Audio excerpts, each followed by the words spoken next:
Bismillahirrahmanirrahim. Assalamualaikum warahmatullahi wabarakatuh.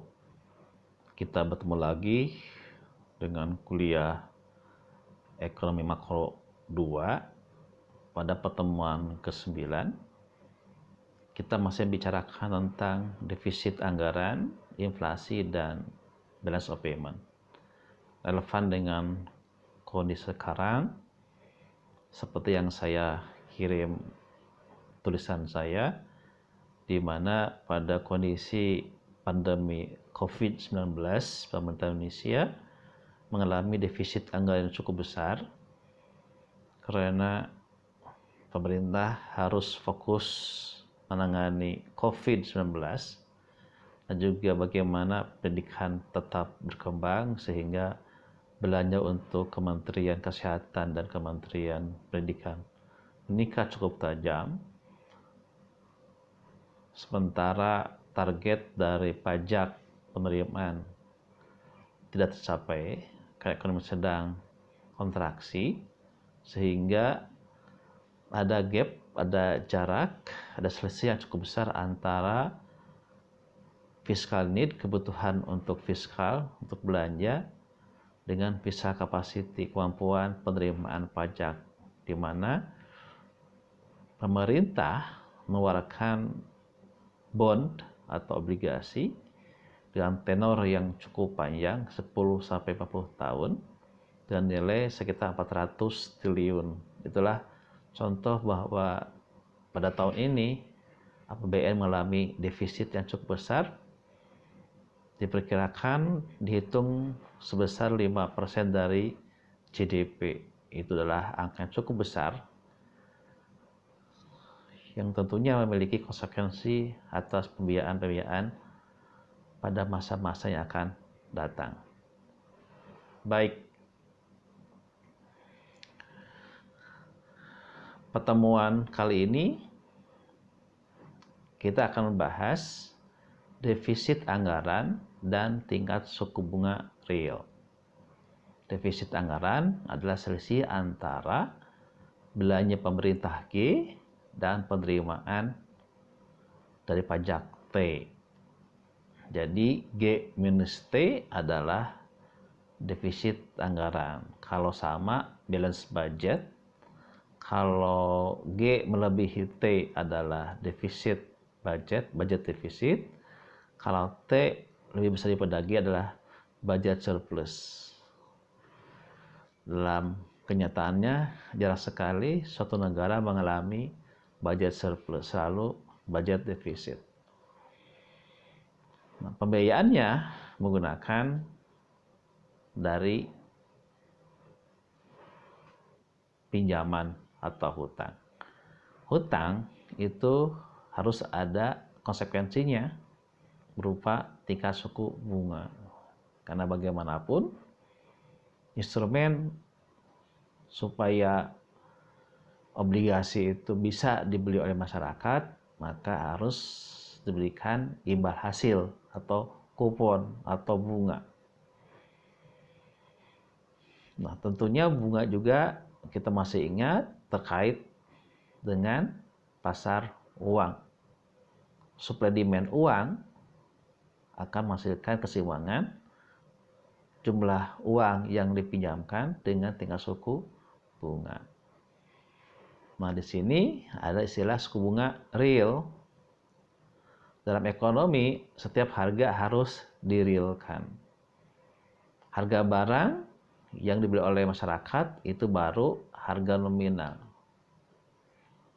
Kemudian, upah gaji yang diterima oleh pegawai disebut dengan upah nominal, gaji nominal.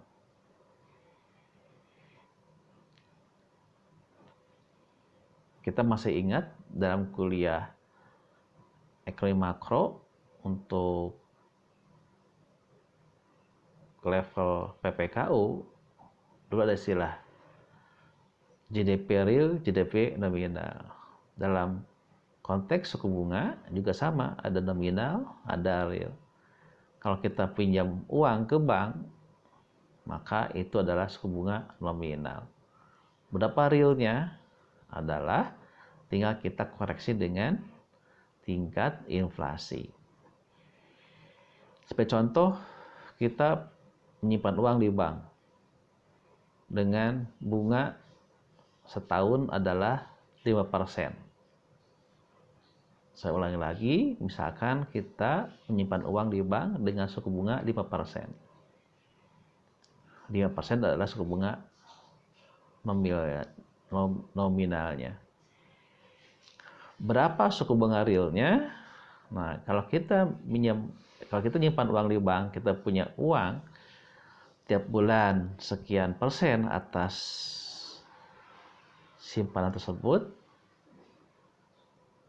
harus dibandingkan dengan kenaikan harga-harga barang.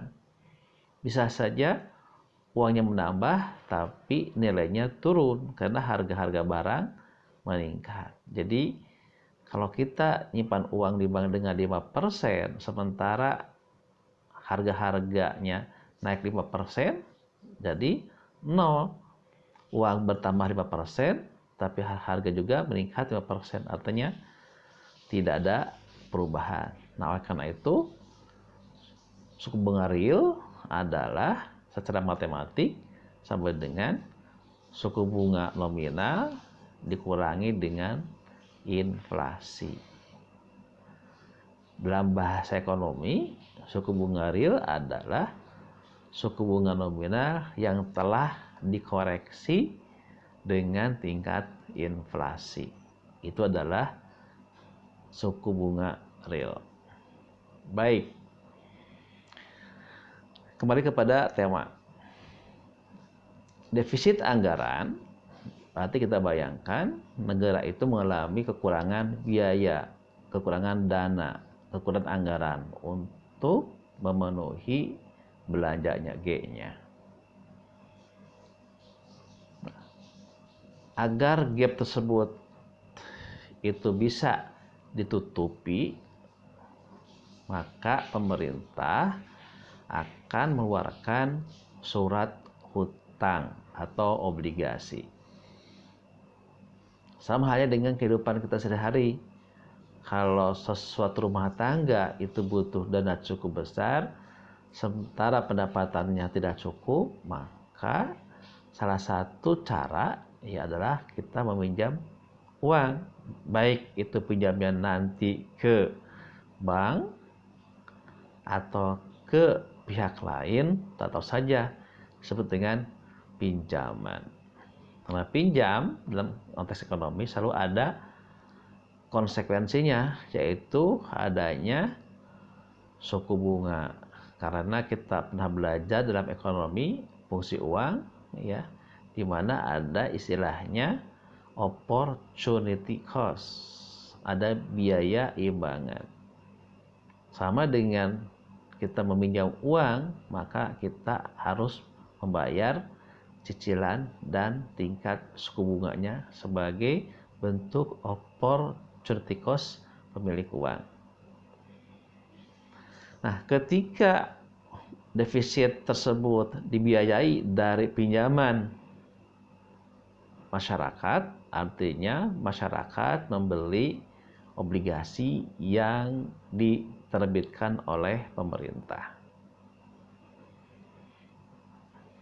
Nah, agar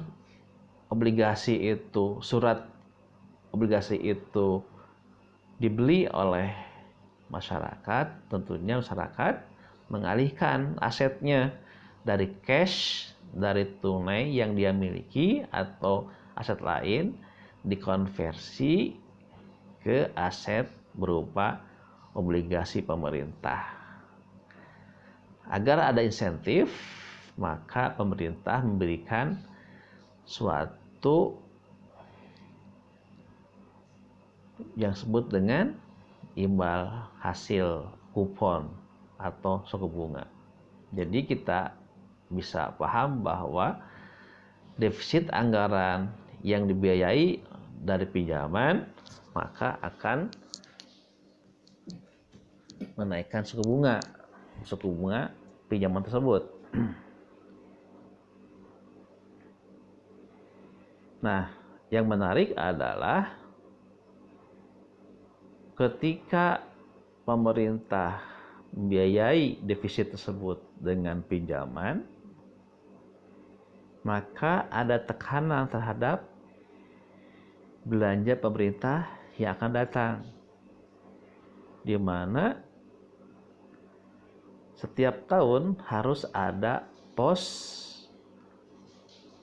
pembayaran bunga tersebut. Artinya bahwa fiskal needs-nya semakin meningkat dari waktu ke waktu. Artinya bahwa ada beban yang berkesinambungan atas pinjaman tersebut, disebut dengan kemampuan fiskal yang menurun karena ada pos kewajiban membayar. Yang seharusnya kita ingat, fiskal di situ berfungsi untuk meningkatkan pertumbuhan ekonomi. Dengan adanya hutang publik tersebut dan defisit budget, berarti kemampuan belanja negara untuk meningkatkan ekonomi mengalami tekanan. Nah, inilah ya efek dari ketika pemerintah mengeluarkan surat berharga dalam rangka menutupi defisit anggarannya. Yang menariknya adalah masyarakat akan melihat mampu tidak pemerintah nanti bisa membayar atas hutangnya. Karena melihat masyarakat tidak responsif atas obligasi tersebut, maka pemerintah dengan instrumen tersebut harus menaikkan suku bunganya. Inilah dilematis kalau pemerintah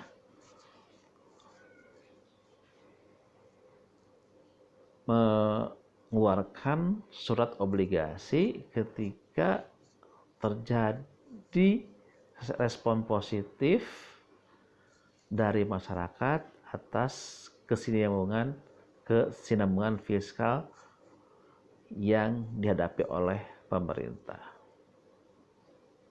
Itulah relasi antara defisit anggaran dengan tingkat suku bunga real.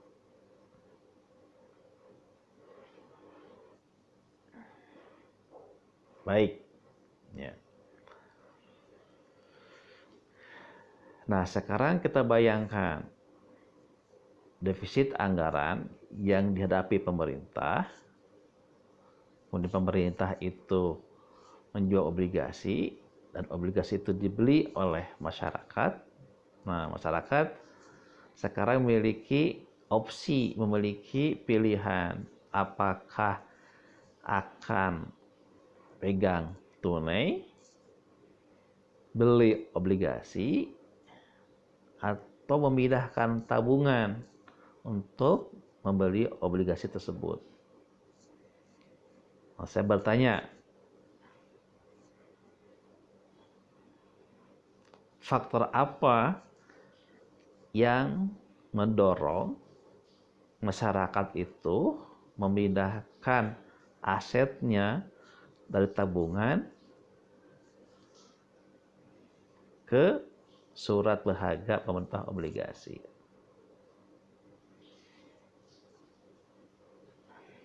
Baik, itu pertanyaan saya.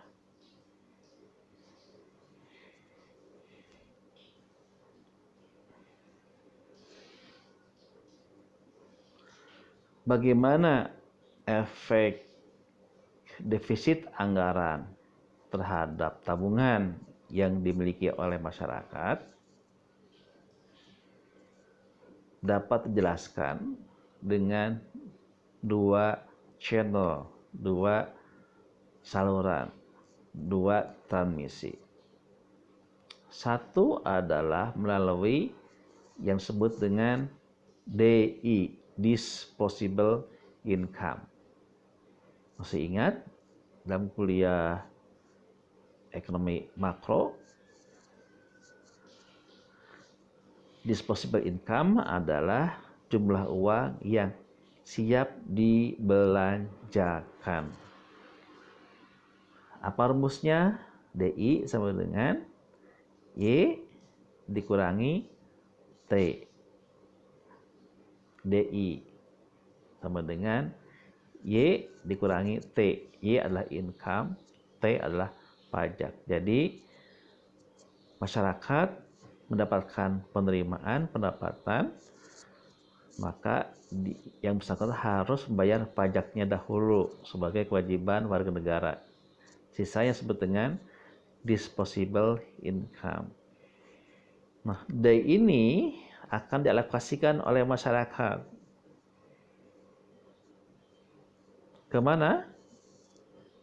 Pertama adalah konsumsi, belanja untuk memenuhi kebutuhannya, belanja sandang, pangan, papan, properti, travel, itu adalah belanja C, dan juga sebagian untuk ditabung, di shift. Jadi DI sama dengan Y dikurangi T sama dengan C plus T. Jadi DI sama dengan Y minus T sama dengan C plus S.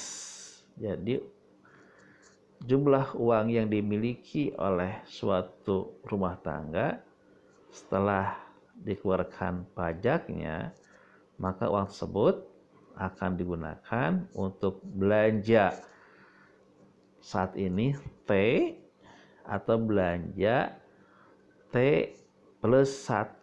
Nah, C atau belanja T plus 1 adalah berarti belanja akan datang.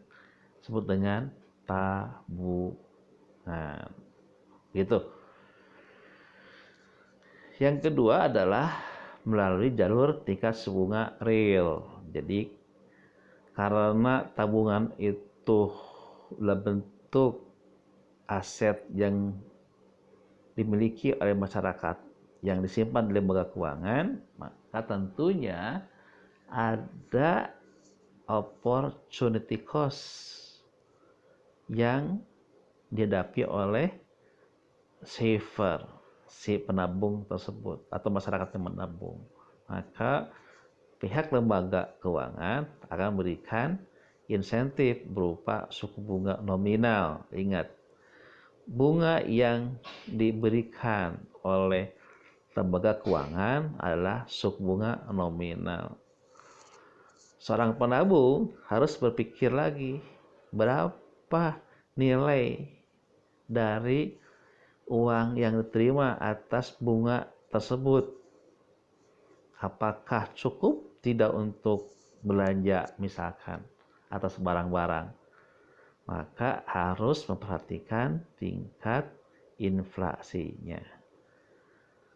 Jadi suku bunga real adalah suku bunga nominal yang telah dikoreksi dengan tingkat inflasi. Ada beberapa teori atau hipotesa yang menjelaskan hubungan antara defisit anggaran dengan tabungan privat.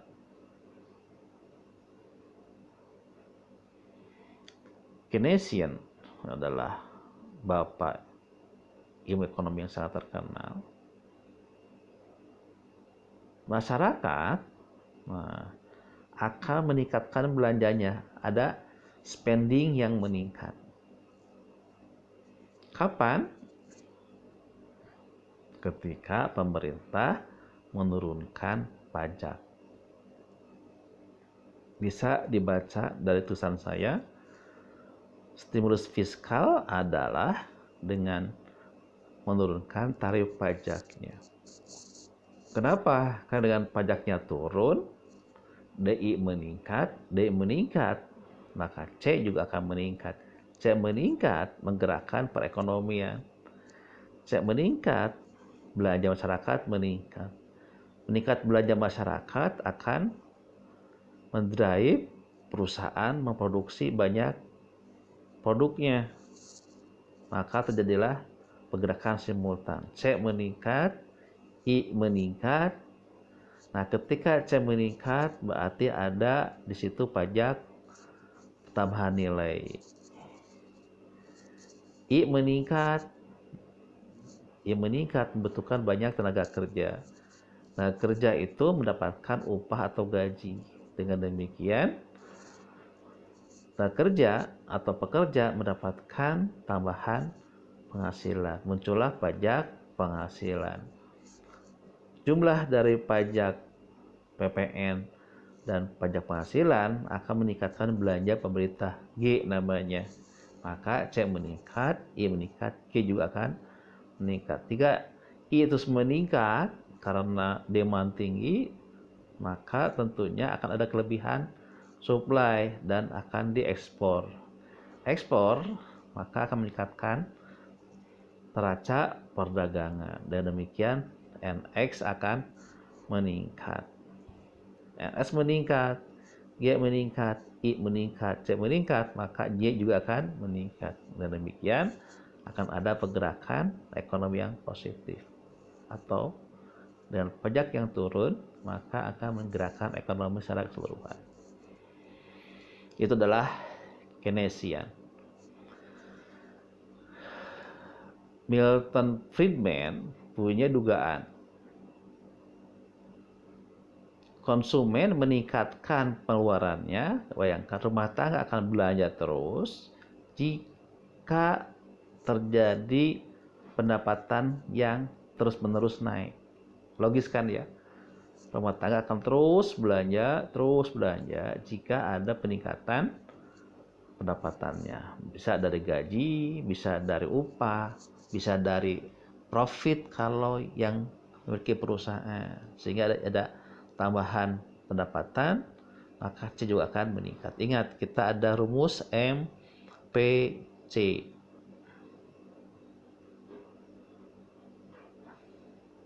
Ya, ada rumus MPC. Marginal propensity to consume. Jadi kita akan paham bahwa ketika ada tambahan penghasilan, maka akan meningkatkan belanja masyarakat.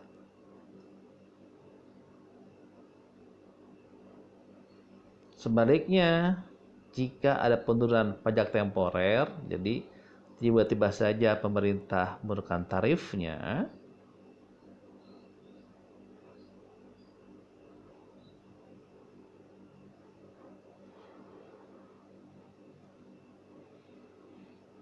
konsumen akan wait and see. Nah, ini menarik. Dalam konteks ekonomi, respon atas suatu perubahan itu tidak otomatis. Konsumen akan melihat proses selanjutnya. Itulah pelajaran yang kita dapat peroleh. Kita jangan cepat merespon atas suatu informasi. Kita perhatikan apakah informasi itu valid atau hanya sporadis. Sama dengan kebijakan pajak. Apakah pajak itu temporer? Kalau temporer adalah sementara. Kalau sementara, maka akan ada perubahan lagi yang bisa menaikkan tingkat pajaknya. Maka Milton Friedman punya dugaan, jika pajaknya permanen, pajaknya adalah temporer, maka konsumen tidak akan segera meningkatkan belanjanya karena efek dari pajak yang temporer sesaat begitu.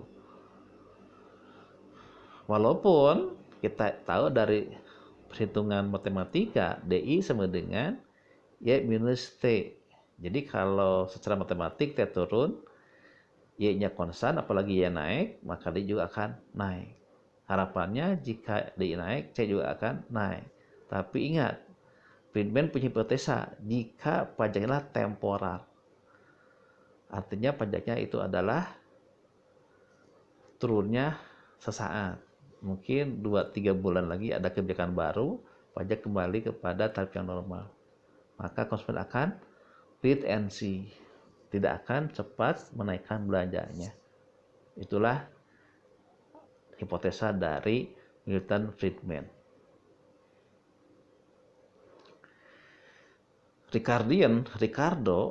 Robert Ricardo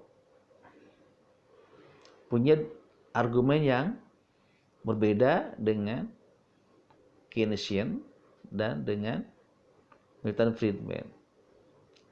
Reaksi konsumen, jadi konsumen, masyarakat, apakah pengeluaran pemerintah dibiayai dari pinjaman atau pajak?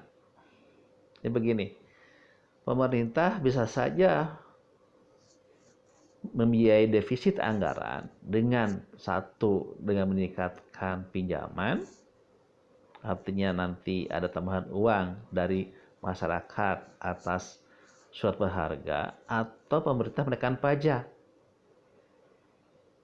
Ya, karena beberapa kasus pajak ditekan lagi oleh pemerintah dengan harapan ada peningkatan penerimaan dari pajak sehingga bisa menutupi defisit anggaran. Kata Ricardian, apapun polanya, maka reaksi konsumen akan sama. Nah, konsumen akan meramalkan,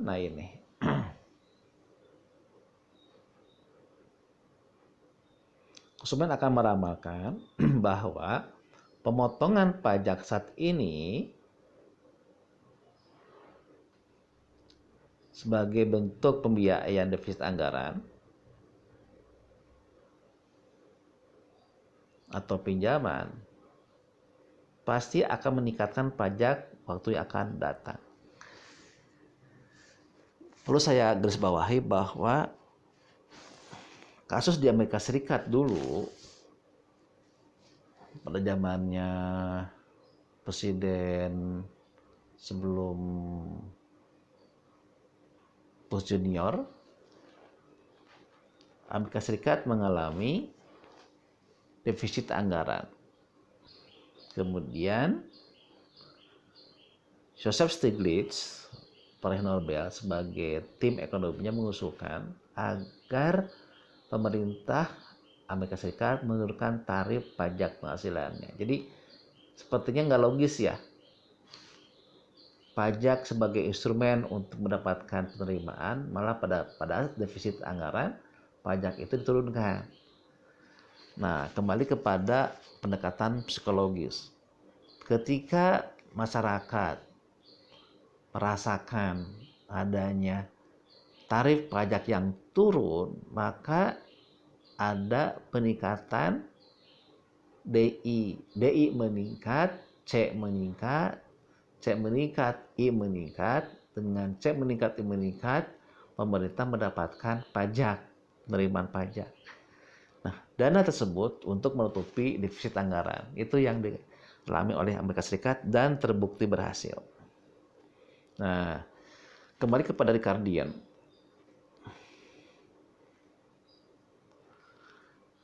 Dengan adanya pemotongan pajak, konsumen rumah tangga akan berpikir pasti suatu saat akan ada kenaikan pajak lagi. Karena kan temporer tadi ya. Nah, karena masih akan datang akan kenaikan pajak, maka konsumen akan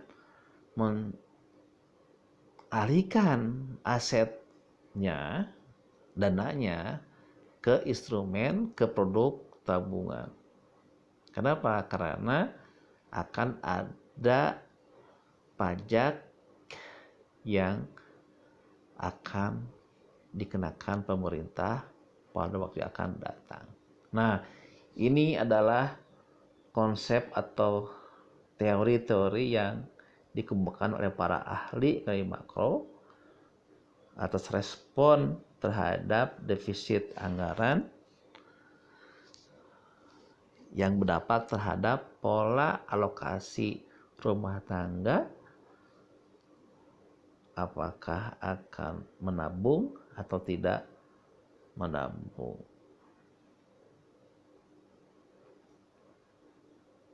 Baik, ya sementara di sini dulu.